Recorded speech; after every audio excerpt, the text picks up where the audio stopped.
Boa noite a todos. Vamos dar início a mais essa aula, nossa sétima aula, do nosso curso sobre a devoção à Virgem Maria. E agora, vendo e refletindo sobre alguns pontos da Mariologia. Então vamos dar início com a nossa oração, invocando a Santíssima Trindade e louvando a Virgem Santíssima. Em nome do Pai, do Filho e do Espírito Santo. Amém. Ave Maria, cheia de graça, o Senhor é convosco. Bendito sois vós entre as mulheres, bendito é o fruto do vosso ventre, Jesus. Santa Maria, Mãe de Deus, rogai por nós, pecadores, agora e na hora de nossa morte. Amém. Glória ao Pai, ao Filho e ao Espírito Santo, como era no princípio, agora e sempre. Amém. Estamos unidos no nome do Pai, do Filho e do Espírito Santo. Amém. Vamos dar início na nossa aula, falando sobre um dogma, o primeiro dogma a ser declarado sobre a Virgem Maria, que é a maternidade divina. Um dogma que foi declarado lá no ano de 431, no Concílio de Éfeso.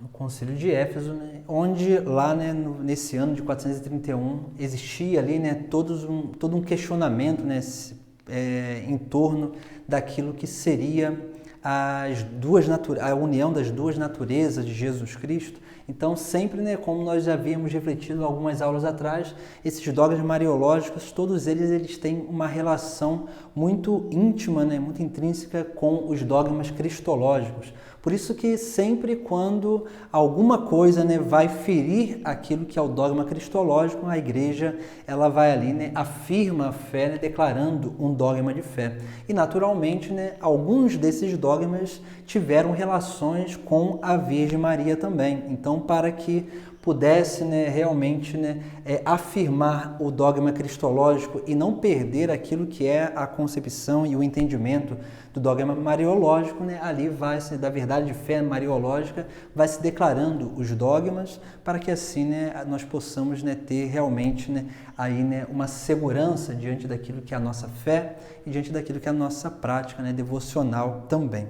Por isso que quando lá na antiguidade existiam vários dogmas ou várias heresias em torno do dogma cristológico e principalmente algumas heresias que elas iam sempre aos extremos. Umas diziam afirmava que Jesus Cristo só tinha natureza divina, outras heresias afirmavam que Jesus Cristo só tinha a natureza humana e assim ficava nesse impasse, sempre desses extremos.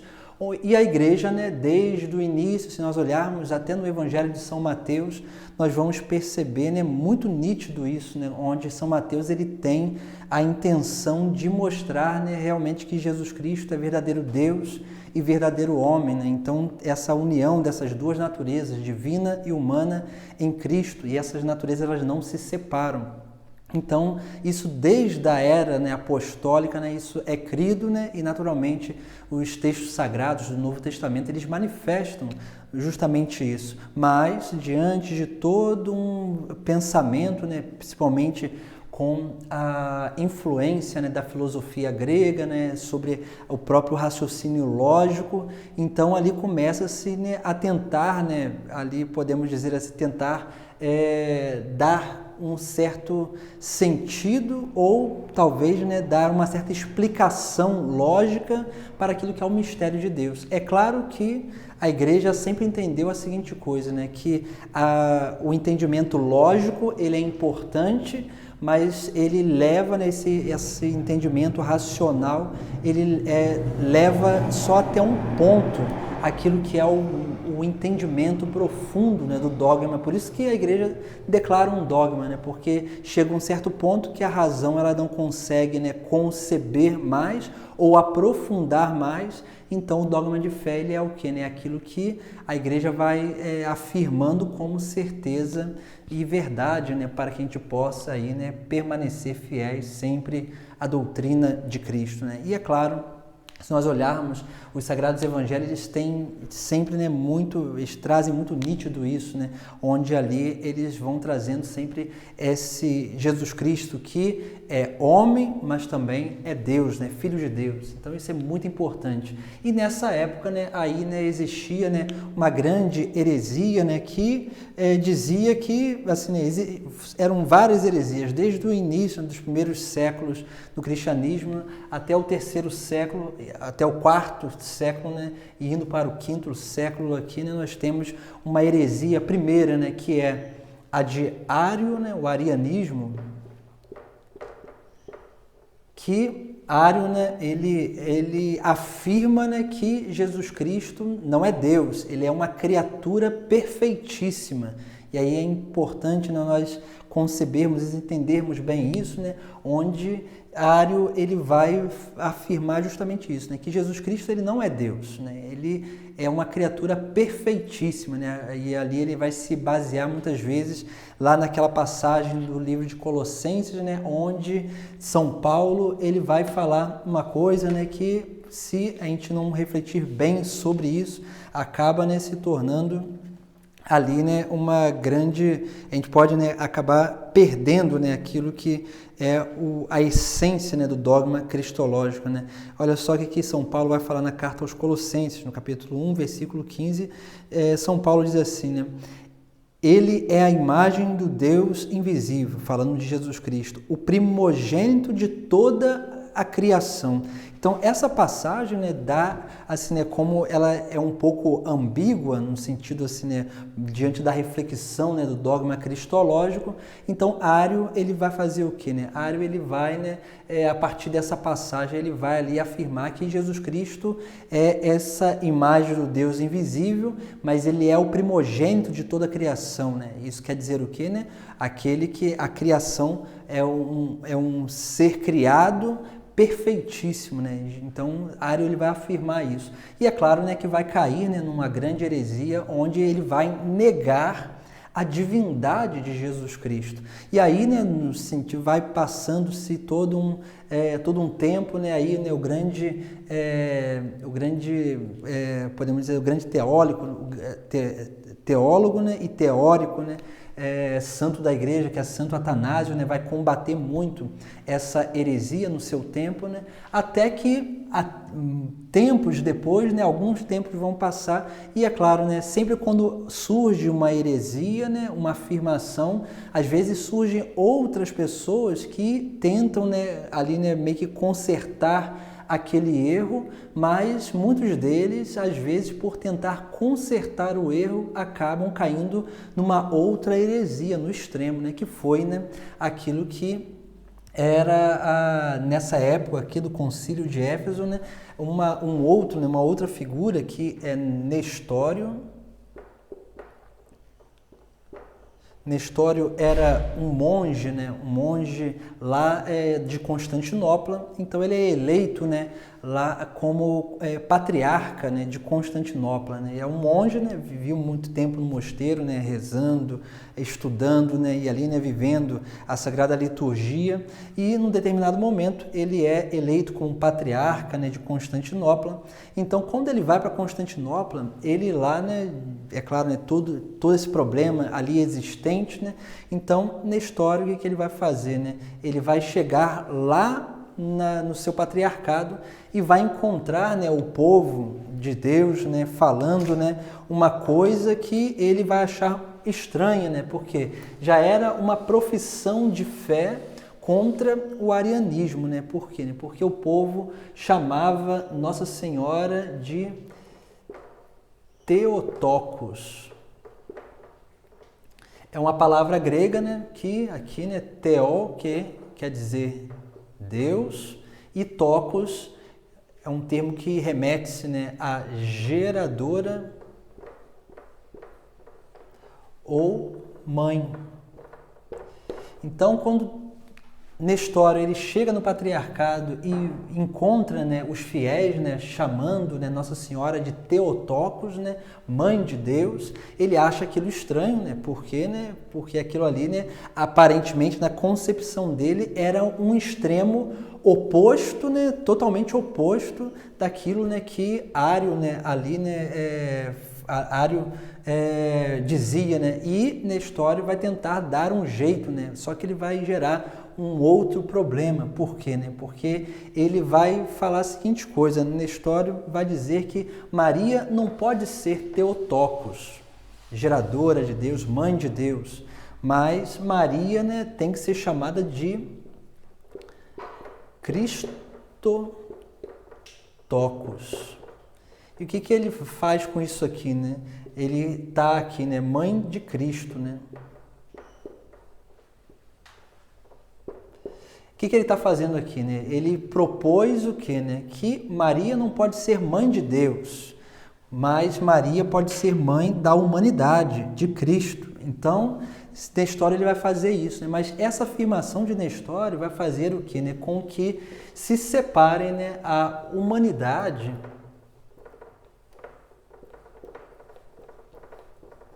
da divindade. E, naturalmente, né, essa separação das naturezas divinas, né, fere o dogma cristológico, né, que é declarado, né, que Jesus Cristo é verdadeiro Deus e verdadeiro homem. Né? Então, diante de todo esse problema, né, daquilo que é o dogma cristológico, o Concílio de Éfeso ele vai, né, afirmar, né, justamente isso, né, que Jesus Cristo é verdadeiro Deus e verdadeiro homem e as naturezas não podem ser separadas, porque se separa, né, cai-se aí, né, num grande problema. Por exemplo, né, uma heresia que tinha na antiguidade, que eram os adocionistas. Né, os adocionistas que eles criam, né, diante daquilo que é a passagem do Sagrado Evangelho, onde diz lá, né, que Jesus Cristo foi batizado e após ser batizado, né, desceu, né, o Espírito Santo em forma de pomba sobre ele e o Pai do céu, né, diz, né, eis o meu Filho amado em quem coloco o meu agrado. Então eles entendiam que ali Jesus Cristo, né, no caso, né, o Jesus, né, o homem Jesus, né, ali foi adotado, né, e a ideia deles é o quê, né, que ali Jesus Cristo, né, foi possuído pelo Logos, né, o Logos que está no princípio, né, e aí gera-se todo um outro problema, né, porque, né, é como se a natureza divina como que suprimisse a natureza humana, ou abraçasse, ou possuísse a natureza humana. E aí se gera todo um problema, né? Isso gera uma heresia já, né, anterior, né, a Diário, anterior, né, aí de Nestório. E aí vai se gerando vários problemas cristológicos. E é claro, né, a igreja ela vai se reunindo, né, para refletir sobre essas coisas, para declarar os dogmas necessários.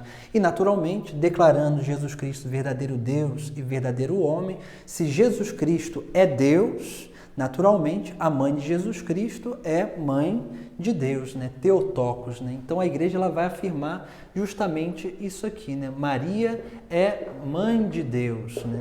Ah, mas como que assim, isso é ilógico, né? Porque como pode ser uma criatura mãe do Criador, né? E é claro, né? E aí nós vamos ver, né, várias passagens, né, que se diz, né, lá, né, que para Deus nada é impossível. Assim como Deus, né, realizou muitas obras na antiguidade, né, e a gente crê nisso, né, se a gente olhar no Antigo Testamento, né, quantas coisas extraordinárias, Deus poderia assim, né, realizar algo que aparentemente pelo raciocínio lógico humano seria, né, algo que seria inconcebível, mas para Deus pode ser sim, né, concebido. E é claro, e assim nós vamos ver, né, os dogmas marianos nada mais são do que, né, do que privilégios que o próprio Deus concede à Virgem Maria, para que ela possa realizar a sua grande missão. Então isso é muito importante para a nossa vida também, né? Por quê? Porque a nossa vida ela está também embasada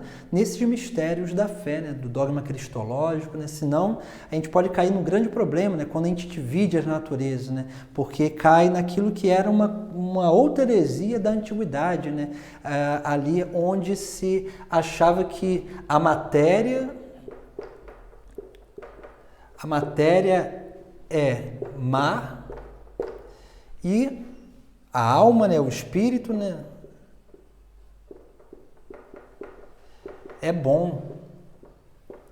E aqui nós temos, né, se a gente crê nisso aqui, nesse dualismo, né, que lá na antiguidade existia, né, algumas culturas orientais criam nisso, né, que existia duas forças, né, uma má e outra boa, né, a má criou a matéria e a boa, né, o espírito, ou então, né, várias outras coisas, né, relações aí, né, também, se a gente olhar na filosofia grega, eles vão ter um pouco essa mentalidade também, a gente encontra muito isso nos escritos, né, nos diálogos de Platão também, né, onde vai falar muito isso, né, porque a matéria, por ela ser corruptível, né, então não seria boa, né, mas o espírito, a alma que é imortal, incorruptível, é aquilo que é bom, né, então há todo esse dualismo, né, essa concepção dualística na antiguidade. E é claro, a igreja ela vai combatendo essas coisas, né, para que a gente não caia, né, num grande perigo, principalmente de negar a ressurreição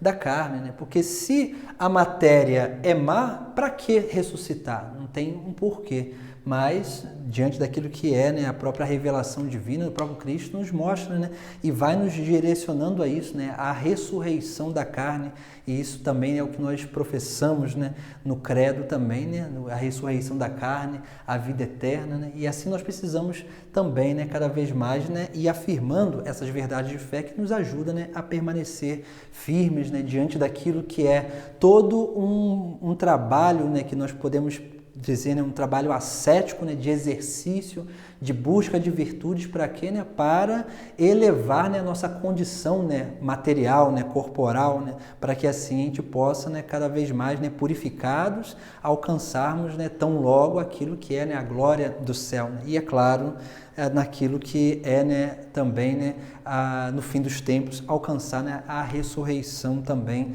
da nossa própria carne. Então nós vemos, né, como que a igreja ela vai combatendo esses problemas, né, teológicos da época, né, claro, né, lá não existia tanto desenvolvimento ainda, né, até por isso que eles vão, né, a cabeça desses homens, né, que eram muito lógica, né, por conta da filosofia, eles vão, né, cada vez mais adentrando no desenvolvimento teológico e, naturalmente, esses homens, né, a gente pode dizer que a maioria desses homens que criam essas heresias, né, eles não tinham uma má intenção. Às vezes eles tinham até uma boa intenção de dar um jeito ou de dar uma explicação mais plausível, né, lógica, diante daquilo que era, né, a própria reflexão da época. Mas, assim, é claro, né, quando a razão ela sobrepõe a fé, né, sobrepõe aquilo que é, né, o mistério de Deus, naturalmente, pode-se cair, sim, né, num grande erro. Né? E aí nós temos, né, cada vez mais esse desenvolvimento, né, mariológico, né, diante daquilo que é o dogma, né, da igreja, aquilo que nós cremos. E é claro, né, os santos, né, e também a doutrina da igreja, né, os teólogos, eles foram indo desenvolvendo, né, ou tentando explicar, né, baseados na Sagrada Escritura, algumas coisas que são essenciais, né, para que a gente possa crer, né, na maternidade divina e entender, pelo menos minimamente, aquilo que é, né, a verdade de fé. Né? E uma passagem muito importante para essa maternidade divina, né, é algo que Santa Isabel, né, vai dizer, né, lá no capítulo, se eu não me engano, no capítulo 1 do Evangelho de São Lucas. São Lucas, ele vai relatando ali, né, a anunciação e depois, né, ele vai, né, ali, né, falando, né, sobre tudo aquilo que vai acontecendo, a visita de Maria a Isabel, e Isabel vai dizer uma coisa muito importante, né, diante daquilo que é o próprio entendimento, né, o entendimento da época, né, segundo aquilo que era, né, os próprios termos usados, né, para relacionar-se a Deus. Né. E São Lucas, no capítulo 1, versículo 43, né, relata assim, né, Santa Isabel, né, sendo ali visitada por Maria, Santa Isabel diz assim, né, como mereço que a mãe do meu Senhor venha me visitar. Né. Olha só o que Isabel fala, né, a mãe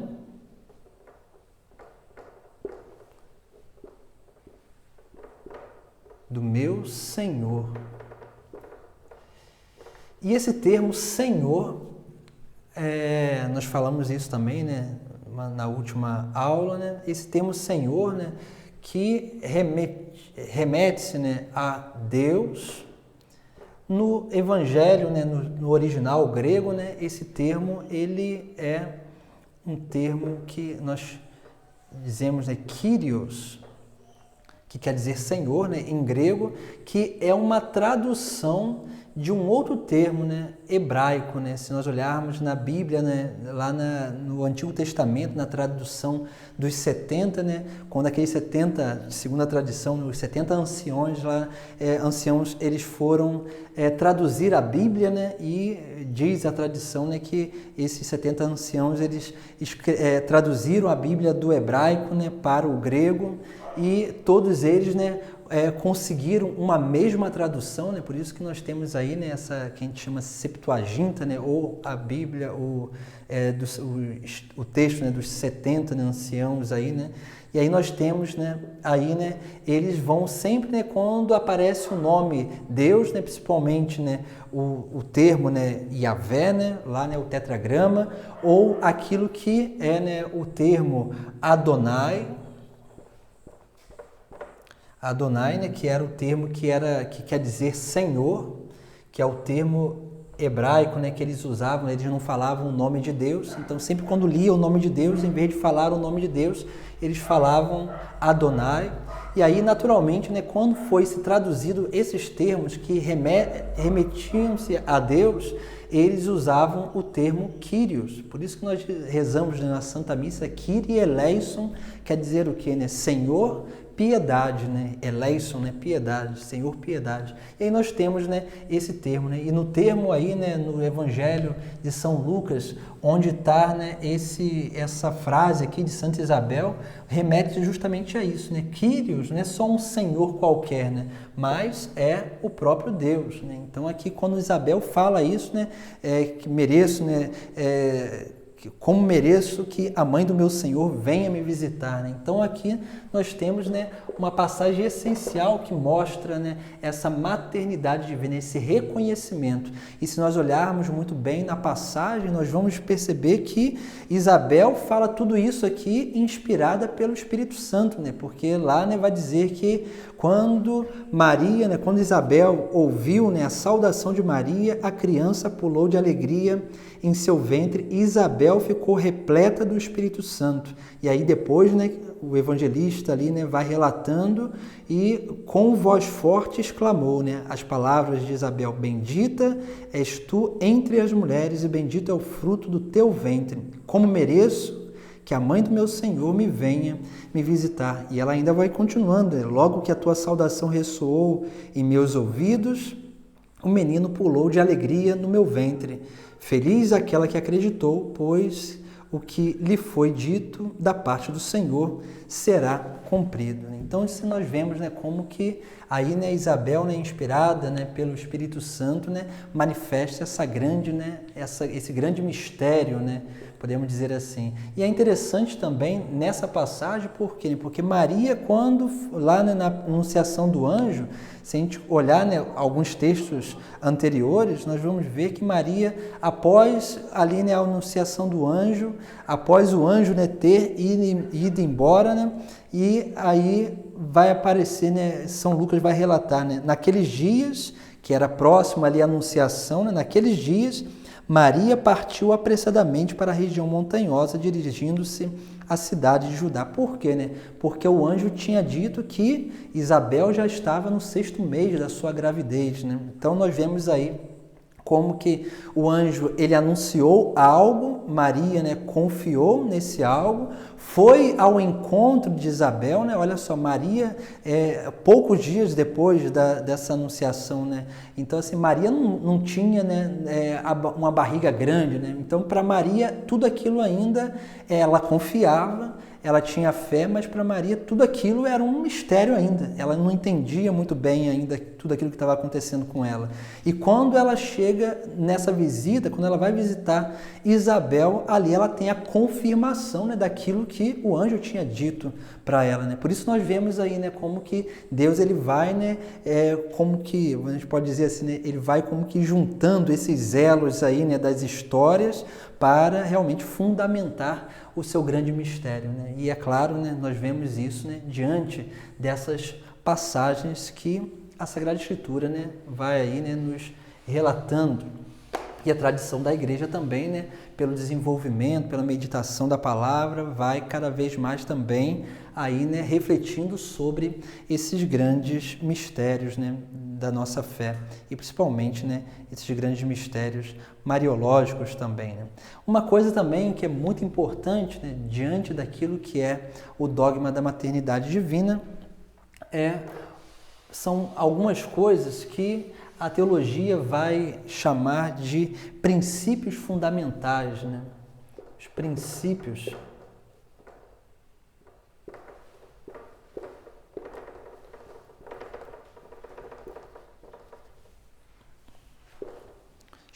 fundamentais, né? Que são quatro importantes, quatro princípios.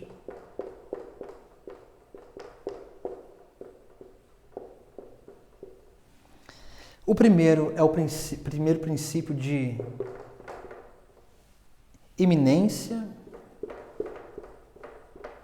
O que significa isso, né? A superioridade, né, de Maria sobre as outras criaturas, né? Então, assim, né, esse é o primeiro princípio fundamental, né? Isso quer dizer o quê, né? Maria, né, se nós olharmos a própria obra de criação, Maria é o quê, né? Assim, dentre todas as obras, se a gente pegar lá, né? Deus criou tudo em 6 dias e no 7º descansou, né? E no 6º dia, a última criatura que Deus criou foi o ser humano, né? E é interessante que lá no texto do Gênesis vai dizer o quê, né? Quando Deus cria o ser humano, Deus diz assim, né? Façamos o homem a nossa imagem e a nossa semelhança. Então, se a gente olhar em toda a criação mais perfeita de Deus é aquela que Ele criou a sua imagem e a sua semelhança. As outras, elas têm parcialidades da perfeição de Deus. Mas o homem, ele foi criado à imagem e semelhança de Deus para quê? Né? Para ser um ser de relação, né, com o próprio Deus. Né? Isso é muito importante, né? E é claro, né, o próprio Santo Agostinho vai dizer, né, que só o ser humano, nem os anjos foram criados à imagem e semelhança de Deus, né? Claro que se a gente pegar alguns escritos de São Boaventura, de São Tomás de Aquino, nós vamos ver que eles vão falar, né, sobre uma imagem e semelhança dos anjos, mas é uma perspectiva diferente, não uma perspectiva que Santo Agostinho usava, né? Mas só para que a gente possa aí, né, entender, né? Então, nesse sentido, Adão e Eva, né, eram as criaturas mais perfeitas que Deus havia criado, mas como Adão e Eva ali pelo pecado, né, permitiu, né, corromper, né, essa imagem e semelhança da qual foram criados. Então, assim, né, aquela que foi preservada do pecado original, que é a Virgem Maria, né, ela, no lugar de Adão e Eva, agora é a criatura mais perfeita, né? Então, ela tem, né, esse princípio de iminência, isso, né, onde Maria, por ter sido preservada do pecado original, ela é a criatura mais perfeita de Deus, né, que existe. Depois, né, a singularidade.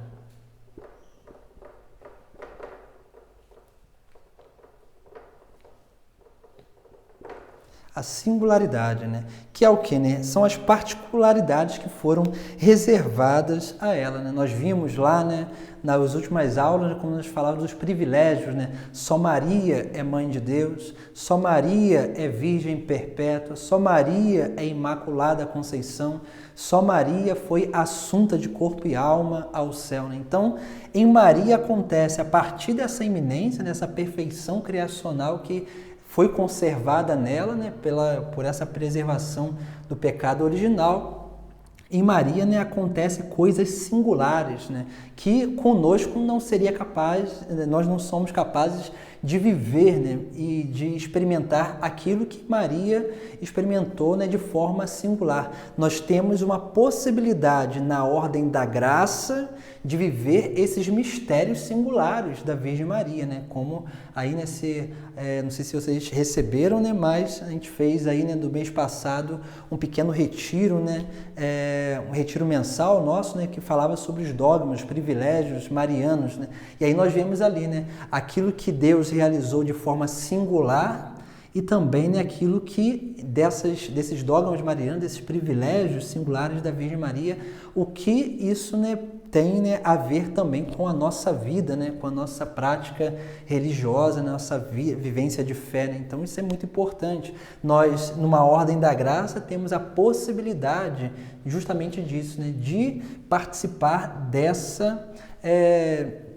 desses mistérios singulares da Virgem Maria, né? Por exemplo, né, como Maria, só Maria é mãe de Deus, mas nós podemos o que, né? Podemos, na ordem da graça, ir nos transformando no próprio Deus, né? São João da Cruz diz assim, né? Deus quer que nós sejamos deuses. O que quer dizer isso, né? Deus quer que a gente esteja cada vez mais transformado no próprio Cristo, né? Então isso é o nosso grande mistério, é o grande mistério da nossa vida, né? E assim nós podemos ir gerando Cristo em nós, né? E é claro, né, numa ordem da graça, né, nós temos essa possibilidade, né, de participar, né, desse mistério singular, né, da maternidade divina. E é claro, né, participar também dessa maternidade divina no sentido de quê? De sermos também, né, como somos outros Cristos, participarmos dessa maternidade divina de quê? De sermos verdadeiros filhos de Deus, né, filhos da Virgem Maria também, né? Então nós participamos na ordem da graça desses grandes mistérios, né? Também, né, assim, como outros mistérios também, né, a Assunção da Virgem Maria, né, é algo que é singular, né, mas nós podemos também, né, né, nós participamos na ordem da graça desse grande mistério, da Assunção, porque vivendo uma vida de santidade nessa terra, no fim da nossa vida aqui terrena, nós seremos o que, né, elevados à graça, à glória do céu, né? É claro, não de corpo e alma como a Virgem Maria, mas só na nossa alma, esperando que um dia, no juízo final, o nosso corpo seja, né, realmente, né, seja ressuscitado, né, de forma gloriosa. Depois, temos um outro princípio fundamental, que é o princípio de conveniência.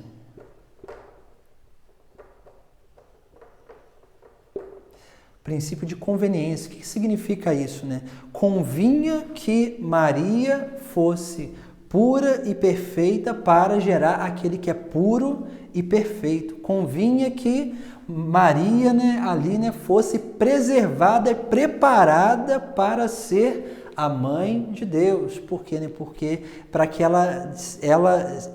se ela tivesse algum pecado ou alguma coisa na sua carne, ela daria a carne ao Filho de Deus, uma carne, podemos dizer assim, né, uma carne manchada, né, com o pecado original, né? Então, assim, essas conveniências são justamente isso, né? Convinha que Maria fosse agraciada de uma forma particular para que ela pudesse realizar a sua missão de uma forma plena. Então, isso é muito importante, esse princípio de conveniência. Depois, né, convinha que Maria, aliás, né, outro princípio fundamental, né, que é a semelhança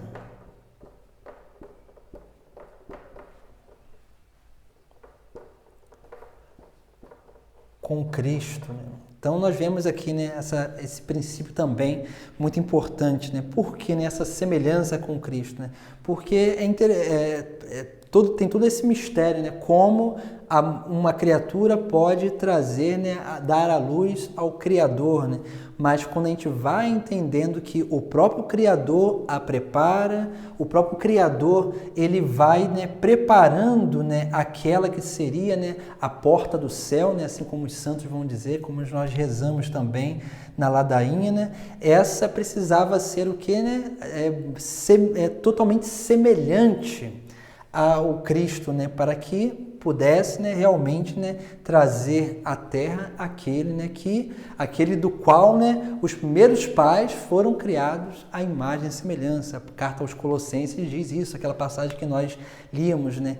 Cristo Jesus é a imagem do Deus invisível. Isso significa que nós fomos criados à imagem e semelhança de Cristo. E Maria é essa cópia, né, podemos dizer assim, essa cópia perfeita, né, de Jesus Cristo, né? Então nós vemos aí, né, como que realmente, né, na Virgem Maria, né, acontece, né, todos esses privilégios, acontece todas essas graças singulares do próprio Deus, né? E sendo cópia perfeita de Jesus Cristo, né, naturalmente, né, Eva, que foi tirada da costela de Adão, né, Maria, né, foi também, né, aí, né, ela né, se assemelha, né, a essa nova Eva, né? A nova Eva. Por quê, né? Porque o próprio Cristo a prepara, né? Então, assim, né, isso é muito importante também, né, diante daquilo que é o entendimento, né, da Mariologia. Outra coisa também, né, muito importante, né, que são 3 perguntinhas, né, que muitas vezes nós ou escutamos alguém fazer, né, que é a primeira pergunta é o quê, né?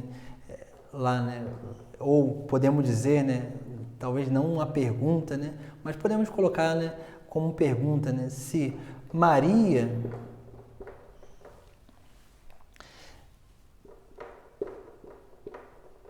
é uma mulher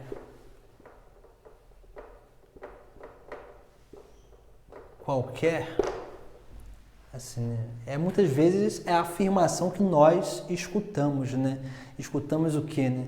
Que Maria é uma mulher qualquer, né? Maria não poderia ser uma mulher qualquer, né? Porque ela não pode ser uma mulher qualquer, né? Porque nenhuma outra mulher deu à luz o Filho de Deus. Então, esse é o primeiro motivo que Maria não pode ser uma mulher qualquer. Há outro questionamento que muitas vezes, né, nós escutamos, né, é aquele questionamento, né, que poderia ter sido outra mulher. Né? Então, assim, né, e aí vão falando, né, vão aí, né, colocando, né, essas coisas aí, né. E aí a pergunta que nós fazemos, né,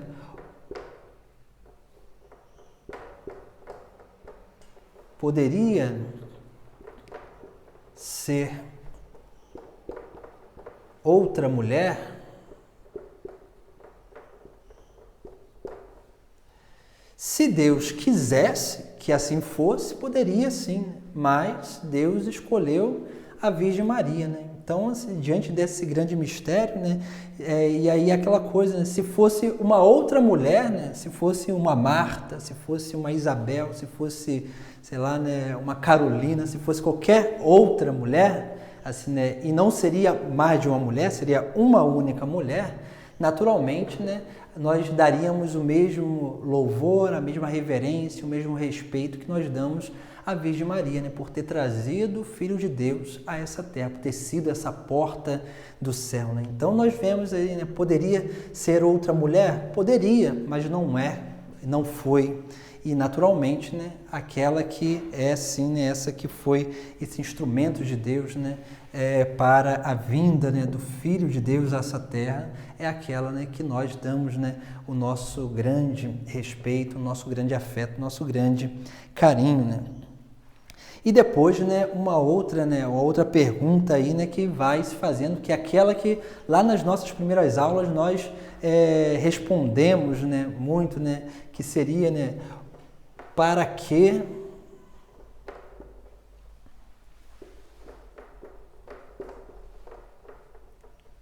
venerar Maria?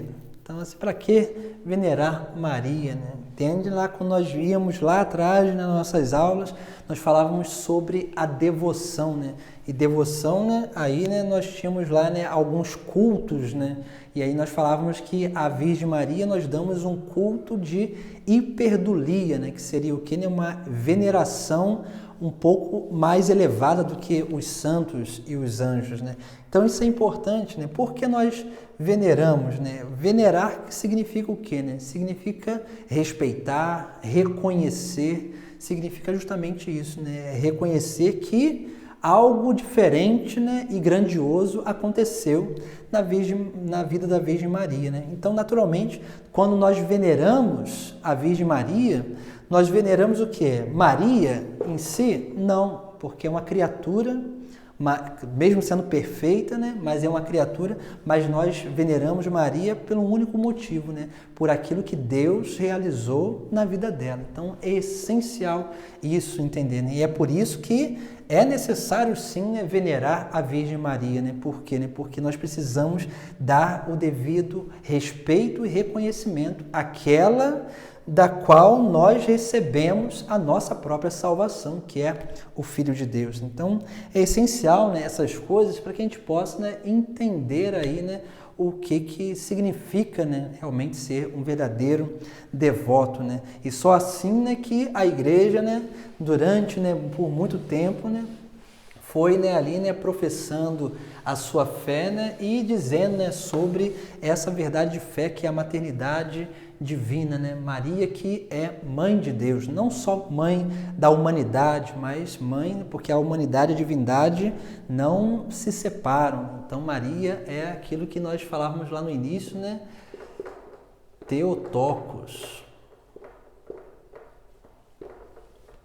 Então é essencial, né? Esse termo aqui é muito importante para cada um de nós, né? Então que remete à maternidade divina.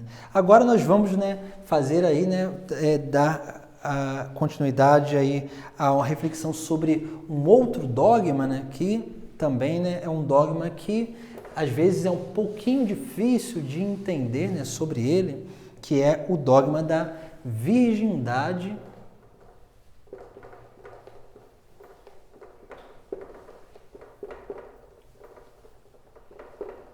perpétua.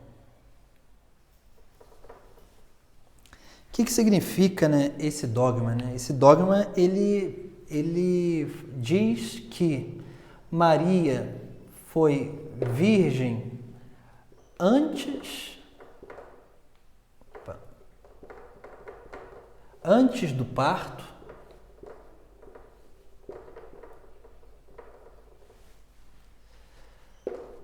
Maria foi virgem durante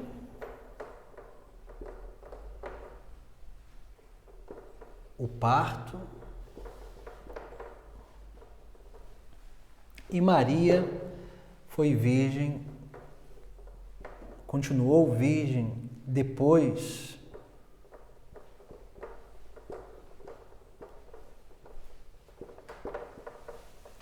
do parto. Então, são verdades essenciais e a gente vai entender um pouquinho, né, melhor, né, sobre isso, né, baseado principalmente, né, em alguns textos sagrados, né, que nos mostram, né, e que vão nos dando pistas, né, sobre essa própria realidade, né, aqui, né, da declaração, né, do dogma, né, da virgindade perpétua, né? Maria que aí, né, é virgem antes, durante e depois do parto. Esse dogma ele foi proclamado no ano de 649 no concílio de Latrão. Importante, né? Aí, né, pelo Papa Martinho I. O outro, né, foi a maternidade divina foi declarado na época do Papa Celestino I. Então, para que a gente possa aí, né, ter, né, esses dados também, né, que são interessantes.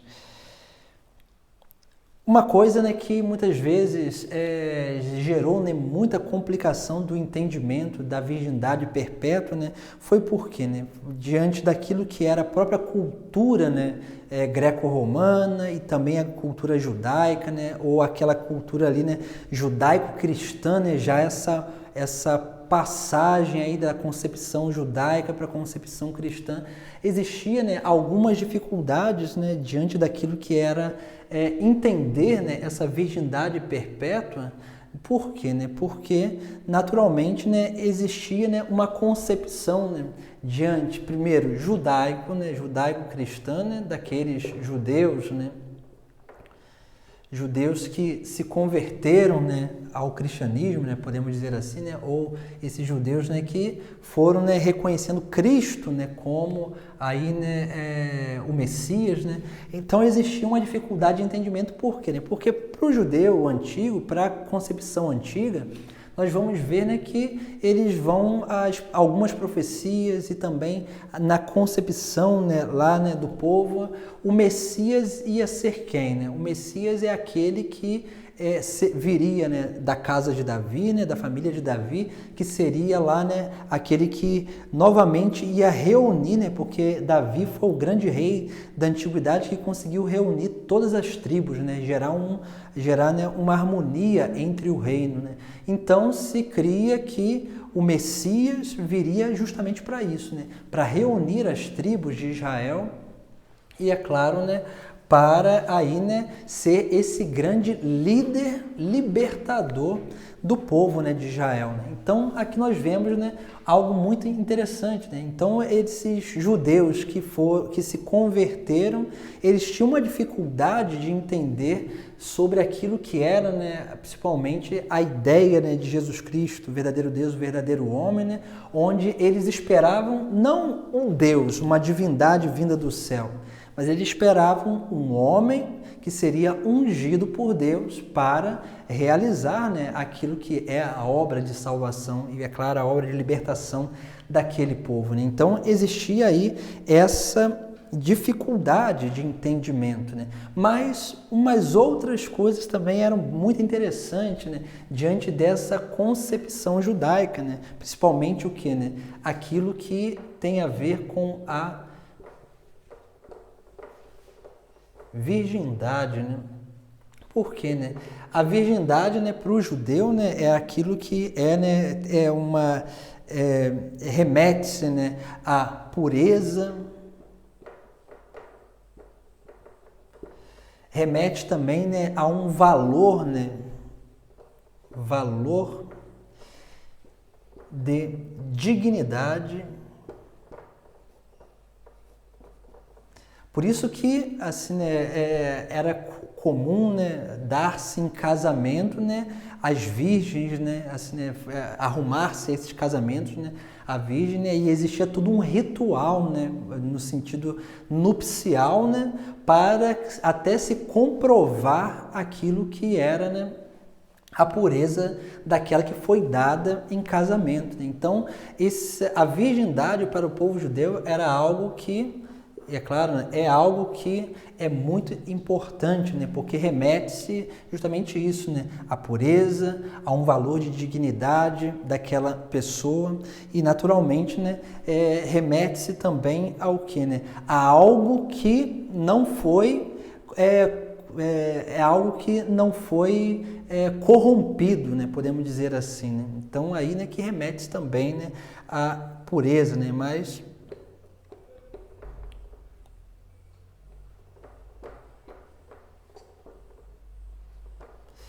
e aí nós temos, né, todo essa ideia, né, sobre a virgindade na cultura judaica, que é muito importante, né, para eles. Por isso que lá a profecia de Isaías, né, no capítulo 7, versículo 14, vai dizer, né, que de uma virgem, né, até o texto lá, né, vai dizer, né, de uma donzela, né, virá, né, o Messias, né, que será chamado Emanuel. E aí nós vemos, né, como que é importante, né, essa ideia, né, porque, né, aquele que vai ser ungido, ele vem o que, né, daquela que é pura, né, daquela que tem um valor de dignidade elevado, né. E se nós olharmos lá na antiguidade, né, é muito interessante, né, na antiguidade.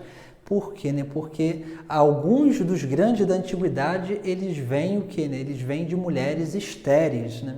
Isso é o quê? Né? como se fosse um contraponto, né? Agora Deus não mais tira os ungidos das estéreis, mas dá, né, aquela que é pura, aquela que não teve relação nenhuma com homem algum, dá a graça a essa, né? Antes Deus fazia o milagre de transformar a estéril fecunda. Agora Deus, né, para realizar a sua obra final, ele faz o quê, né? Ele tira da mulher pura aquilo que é a causa, né, de salvação, né? Então nós vemos aí, transforma aquela que não teve contato nenhum com o homem em mulher fecunda. Então nós vemos aí, né, que há todo um mistério, né, sobre na cultura, né, judaica, né, sobre a questão, né, da virgindade. E naturalmente, né, existe aí também, né, várias outras críticas, podemos dizer assim, né, diante daquilo que é a própria lógica daquilo que é a ideia, né, de ser virgem antes do parto. Se entende que é muito fácil se entender isso, mas durante o parto e depois do parto realmente, né, é um entendimento que às vezes foge à compreensão. Então isso que a gente vai perceber, né, agora em algumas passagens que nos dão, né, um olhar, né, mais abrangente, podemos dizer assim, né, sobre esse dogma, né? Primeiro, aquilo que é, né, a virgindade antes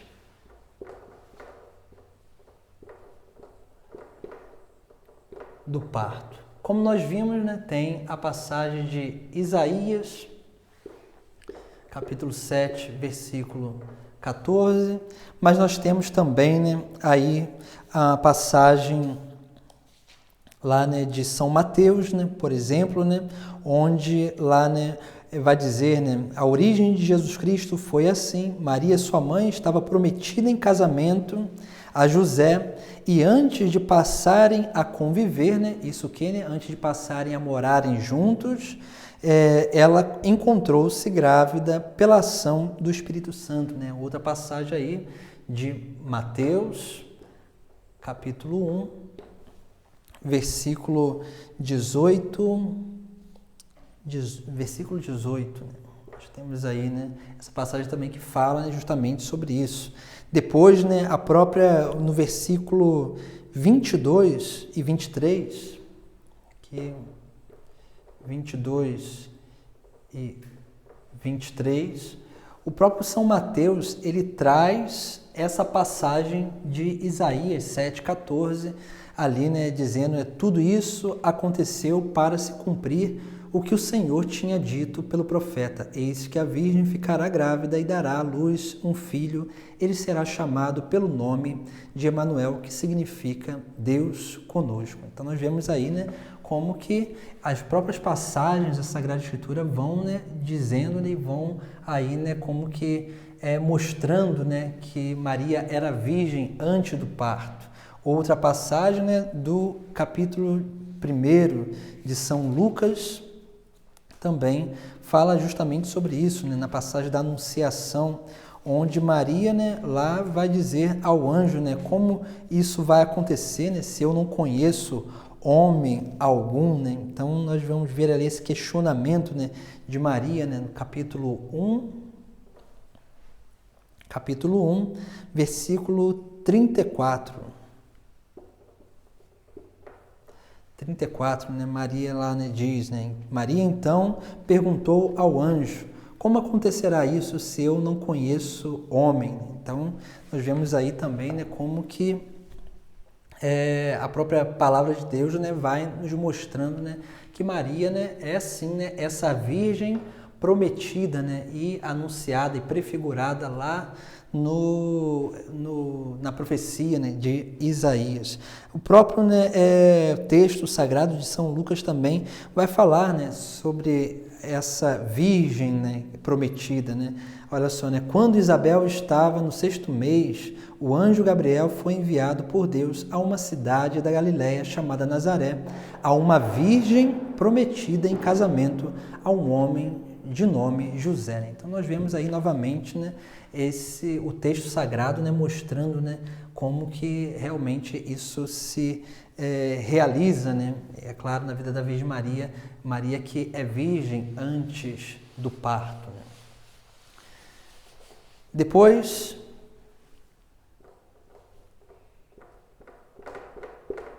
durante o parto, porque, né, se proclama, né, Maria que é virgem durante o parto, né? Como nós falávamos lá, né, a virgindade, né, para aquela cultura era algo que era um sinal, né, de pureza, um sinal de valor, né, elevado, né? Ali aquilo tinha essa grande importância. Naturalmente, né, o que acontecia, né? A própria noite nupcial, né, para a menina, né, para a mulher, né, era uma noite onde ela, de alguma forma, né, claro, o termo às vezes se torna pesado, né, mas a mulher, ela era o que, né, violada, né, no sentido, ela perdia a sua virgindade. E naturalmente, né, esse perder a virgindade era ali, né, um sinal de que, né, de que aquele contrato que foi realizado entre as famílias, né, daquele casamento, aquele contrato foi realmente ali, né, conservado, né, e naturalmente aquilo ali, né, era um sinal de que aquele casamento, né, podemos dizer assim, né, tudo aquilo que aquela união ali, né, estava sendo, né, abençoada por Deus, estava sendo pura, né, porque estava sendo ali, né, como que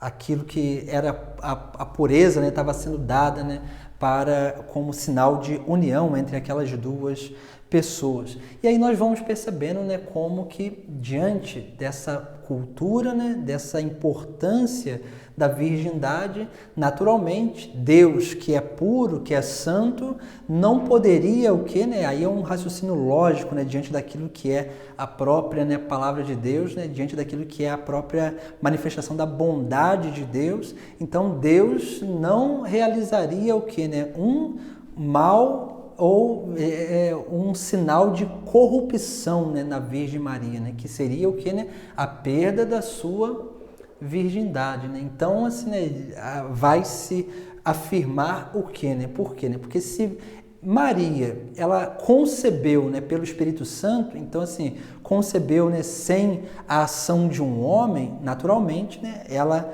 mesmo grávida, continuava ainda sendo virgem, mas para ter um parto normal, com certeza ela perderia a sua virgindade. Se ela não perdeu num ato sexual, ela teria que perder quando essa criança viesse ao mundo, né? E naturalmente, né, Deus, pela sua infinita bondade e por só fazer o bem, não corrompeu a virgindade de Maria, né, diante do seu parto também. E uma coisa interessante, né, que a própria, né, a própria tradição, né, vai ali, né, dizer, né, como que explicar, né, podemos dizer assim, né, sobre esse parto, né, podemos dizer assim, que eles vão chamar esse parto virginal, né, é em uma passagem onde vai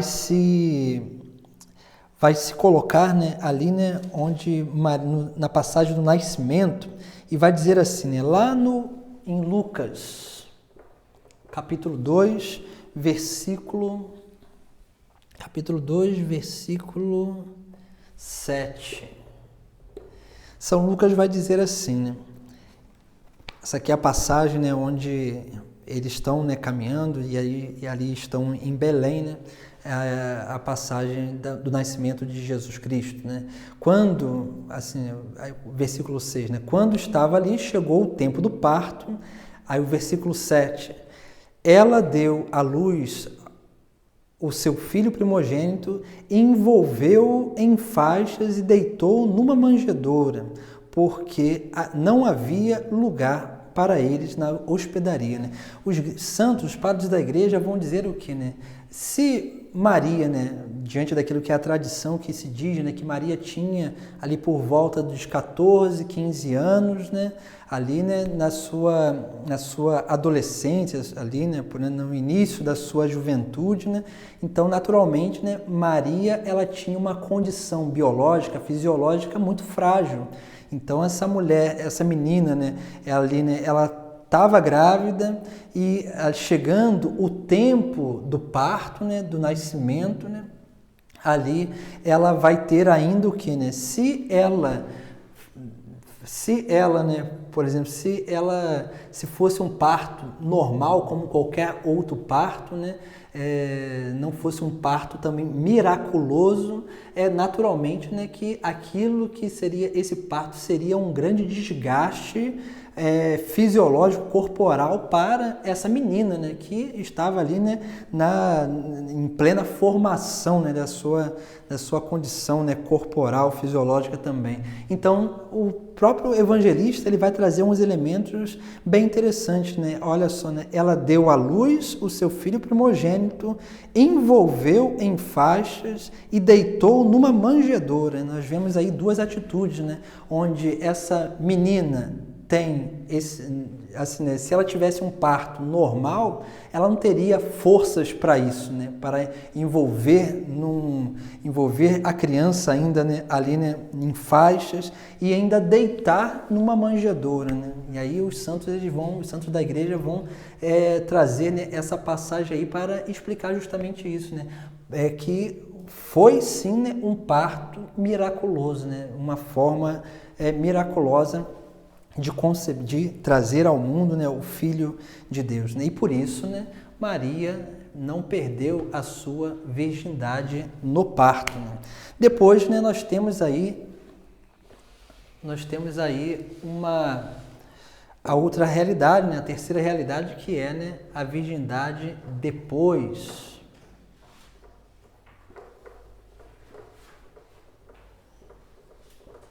do parto. E aqui, né, nós temos, né, grandes questionamentos, né? Porque nós vemos em algumas partes da Sagrada Escritura o termo irmãos de Jesus, né? Irmãos de Jesus. E isso aqui, naturalmente, né, gera-se uma confusão, né? E ali nós vemos, né, como lá, né, o próprio texto, né, de São Lucas, que a gente leu agora, né, vai dizer, ela deu à luz o seu primogênito, né? Então, olha só, né, primogênito, isso quer dizer o quê? O primeiro, né? Então, assim, né, naturalmente, isso abre um entendimento para que, né, Maria, então, se esse é o primeiro, então Maria deveria ter tido outros filhos.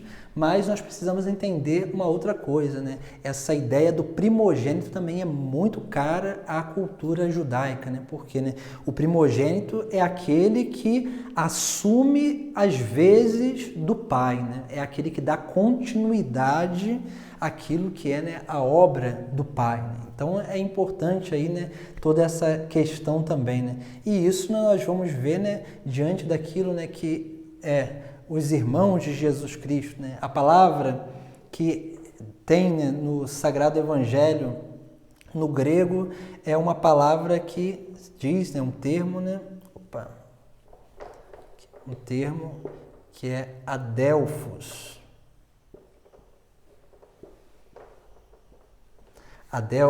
Adelphos quer dizer o quê, né? Quer dizer irmãos, primos. É um termo que ele é abrangente, ele traduz uma palavra, né, uma outra palavra do hebraico, né, mas esse termo adelphos ele remete-se a vários graus de parentescos. Então isso é bem interessante.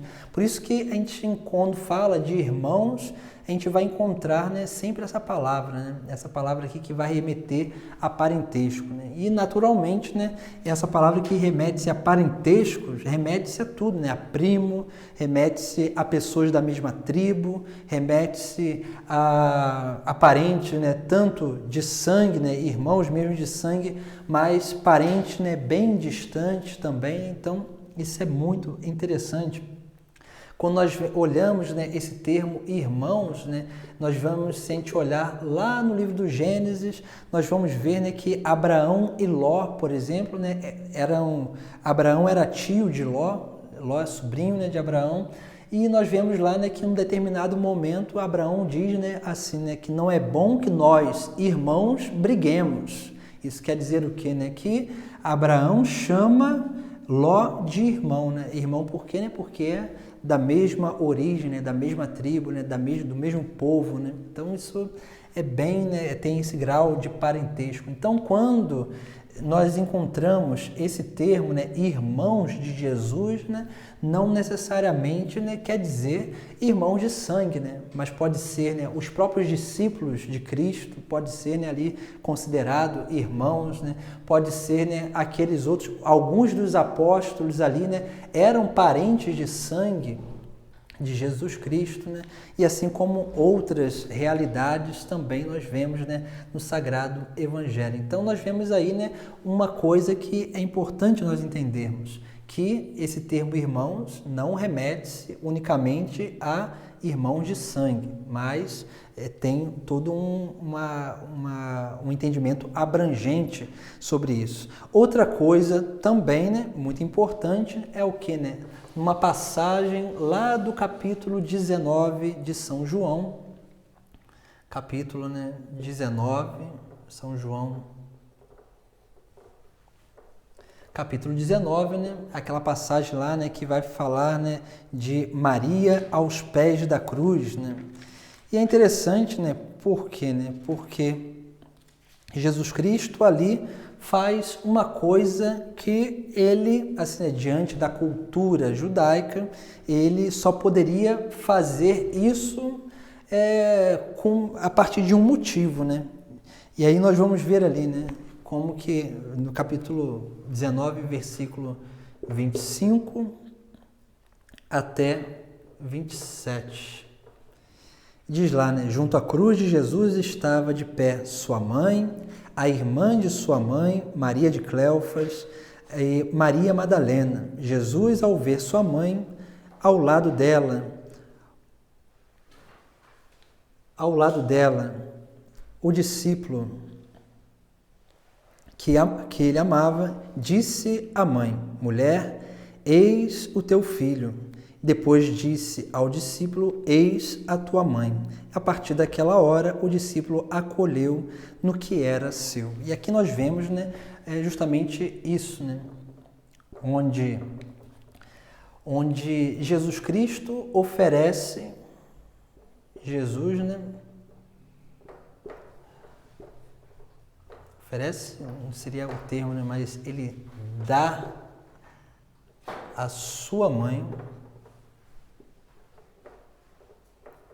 aparentemente, a alguém que é estranho, né? Estranho por quê, né? Porque não é irmão, né? Então, aqui, né, ao discípulo, né? Discípulo amado. E por que Jesus Cristo faz isso, né? Jesus Cristo faz isso unicamente porque não tinha outros irmãos de sangue, né? Ele não tinha com quem, a quem deixar a sua mãe, né? E ele deixa a quem? Ele deixa a um dos seus discípulos, né? Então nós vemos aqui como que essas próprias, né, realidades, né, da cultura, porque se Jesus é o primogênito, ele é o mais velho, e se ele tivesse outros irmãos, ele, por direito, né, por lei, né, judaica lá, né, ele teria que né, deixar, né, a sua mãe aos cuidados do homem, né, mais novo do que ele, né, mais novo do que Jesus, né, mas só que ele não tinha outros irmãos, né. Então, naturalmente, Jesus Cristo, né, aí, né, ele já nos dá, né, uma pista, né, de que ele era o Filho único, né. E é claro também, né, uma outra passagem muito importante também, né, mostra o que, né? Maria, lá na passagem da Anunciação, ela vai falar uma coisa, né, essencial também, né? Vai dizer assim, né? Eis aqui a serva do Senhor, faça-se em mim segundo a tua palavra, né? Então, essa é a grande consagração da Virgem Maria, né? Lucas, capítulo 1, versículo 38. essa é a grande consagração da Virgem Maria, onde ela se consagra inteiramente a Deus, para que se realize nela, na Virgem Maria, né? Para que se realize nela aquilo que é a palavra de Deus, aquilo que é a obra de salvação, a vontade de Deus, a obra de salvação. Então, naturalmente, né, se nós olharmos por essa perspectiva, nós vemos que Maria tinha uma vida toda dedicada a Deus, a Jesus Cristo. Então, para ter uma vida totalmente dedicada a Jesus Cristo, ela não poderia ter outros filhos, porque senão, né, ela teria que já dividir, né, a sua dedicação com outros. E, na verdade, né, ela teve uma dedicação total, né, a Jesus Cristo, a Deus, né? E, naturalmente, nós vemos aí, né, como que no decorrer, né, aí, né, dos tempos, né, a própria tradição da igreja foi afirmando, né, que Maria, sim, né, foi virgem, né, antes do parto, durante o parto, de forma miraculosa, e, é claro, né, continuou virgem após o parto, né, onde ela conservou, né, a sua pureza, a sua dignidade para todo sempre, né? E, naturalmente, né, tudo isso, né, manifesta-se naquilo que é o grande, né, o grande dogma, né, que é o último dogma a ser declarado, que é a Assunção, né, onde lá, né, se crê, né, que Maria, né, adormeceu, foi sepultada e foi, né, foi ressuscitada e elevada de corpo e alma ao céu, né, no corpo glorioso, né? A gente vai ver isso, né, nesse dogma na próxima aula, mas para que a gente possa ter, né, essa ideia, né, de como que os dogmas eles vão sendo declarados e o quanto isso, né, é importante para a nossa vivência, né? E, é claro, né, o quanto a Virgem Maria, né, através daquilo que são os mistérios singulares que acontecem na vida dela, nos ensina a participar, né, na ordem da graça, né, desses grandes mistérios também na nossa vida. Então, essa nossa 7ª aula, né, vamos terminando por aqui, para que a gente possa, né, na próxima, aí, né, adentrar, né, nos últimos 2 dogmas da Imaculada Conceição e na Assunção da Virgem Maria, onde nós entenderemos um pouco melhor também, né, sobre esses dogmas e o que eles têm a ver também, né, com a nossa fé, com a nossa doutrina e, é claro, né, sobre a nossa forma de viver essa grande experiência, né, de consagração, de dedicação ao próprio Deus, assim como a Virgem Maria fez com a sua própria vida. Vamos terminar nossa aula, né, fazendo a nossa oração e daremos a bênção final. Em nome do Pai, do Filho e do Espírito Santo. Amém.